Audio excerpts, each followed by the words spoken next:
News today from the NFL's head of officiating. The league instructing officials to ease up on roughing the passer penalties, which have become comical over the last few years. Incidental contact to the passer no longer going to warrant a flag. For instance, when a pass rusher goes up, tries to block a pass attempt, and accidentally hits his pinky on the face mask of a quarterback, that is not going to be roughing the passer anymore. It's going to be all about forcible contact. They're still going to call forcible contact, head or neck, but stop flopping. Let's stop protecting these quarterbacks as much as we have been. All right. For more on this, we welcome in the host of the Pick Six podcast. Will Brinson is with us. Will, to me, and I think a lot of NFL fans, this is glorious news as we get set for the first wave of preseason games tonight. Yeah, Chris, I mean, it's good. It's good news. Like, okay, in theory, right? Like a lot of the things that the NFL likes to do. So are you not buying it then? It sounds like you're not buying it. Well, here's the problem is, so what the NFL has done is said, all right, here's what we're going to do for roughing the passer.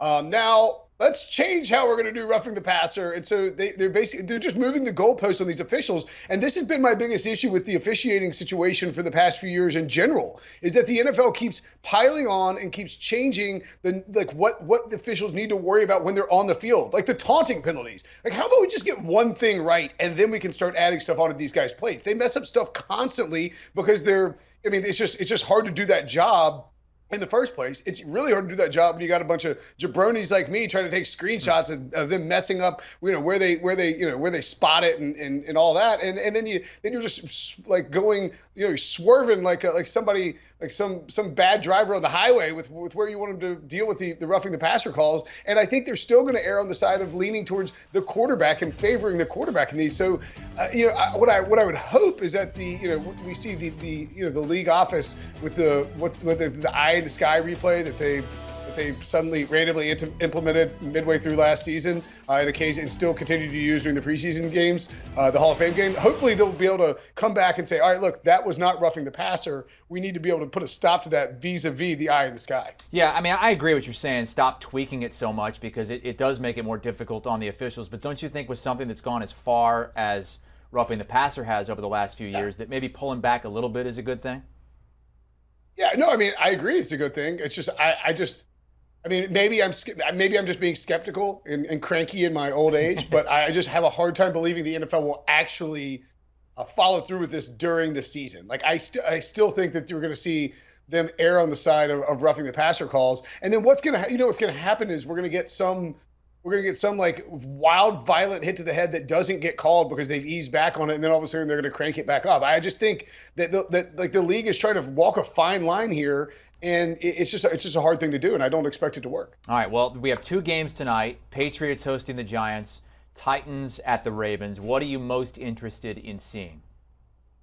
Well, I'm very disappointed that we're not going to see the Patriots unleash the power of Matt Patricia, Joe Judge, and Mac Jones in that Patriots offense. Because, I mean, who doesn't want to see that? I mean, we had Tyler Sullivan, the great Sully, on the pod today, actually, I think, and he was talking. He's been at Patriots training camp, recently, and it's just a hot mess, man. And I think, I mean, I would rather see the starters go up against the Giants in this particular case, but I do think it's important just to see, like, can the Patriots do anything on offense?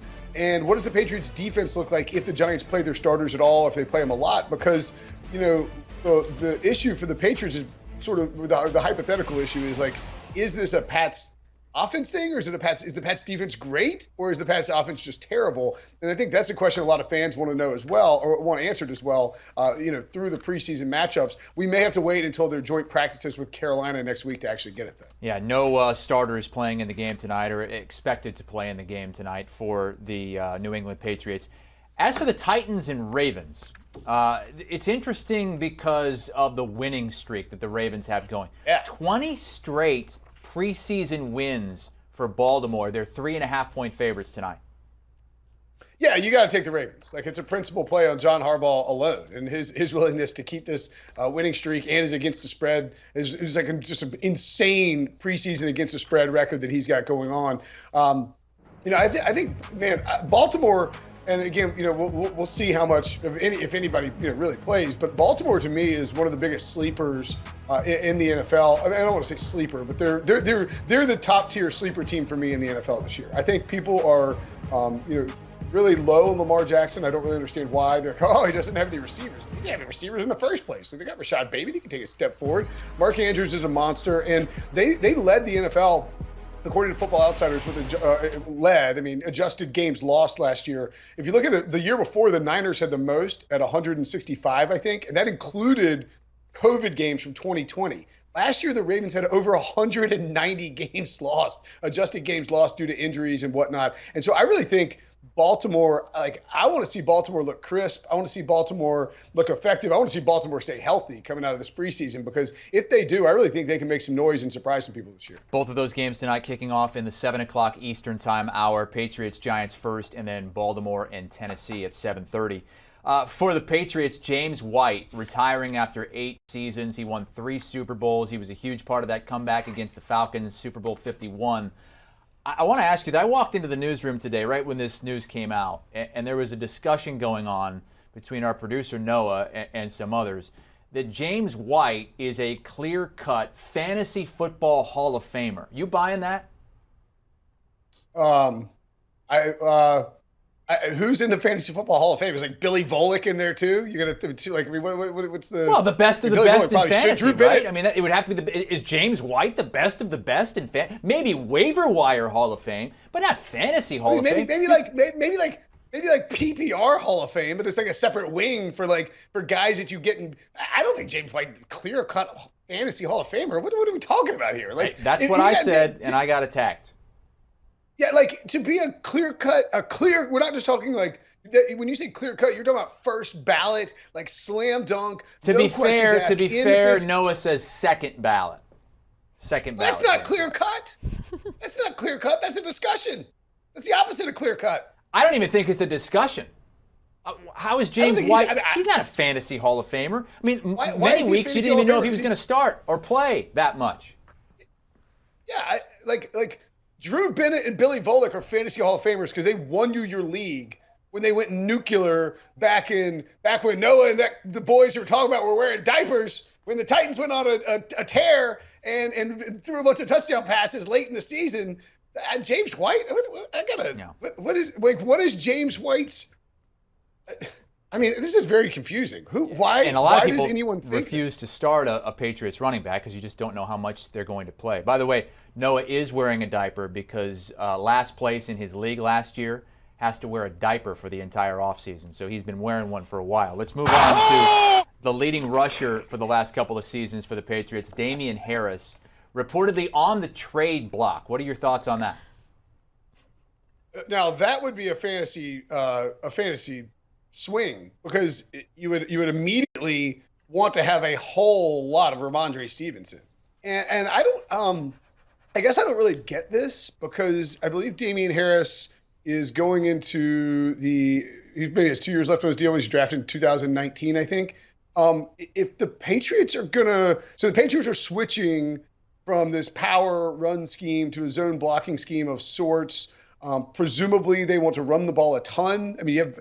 Again, the Patriots offense is very, very confusing, because do you remember, Hassel, you remember when Andy Reid back in 2013 fired Sean McDermott and named his offensive line coach Juan Castillo his new defensive coordinator? That's what this feels like for the Patriots offense. You're really going to roll out Matt Patricia and Joe Judge as the guys who are in charge of your offense? One guy was a defensive coordinator and got fired by the Lions, and the other guy ran a 1-yard sneak on third down, in the late in the fourth quarter, trailing by 7 points. Just the ultimate coward surrender move. These are the guys who are running the offense. I feel like they're going to run the ball 100 times a game, and if that's the case, I feel like you need Damian Harris.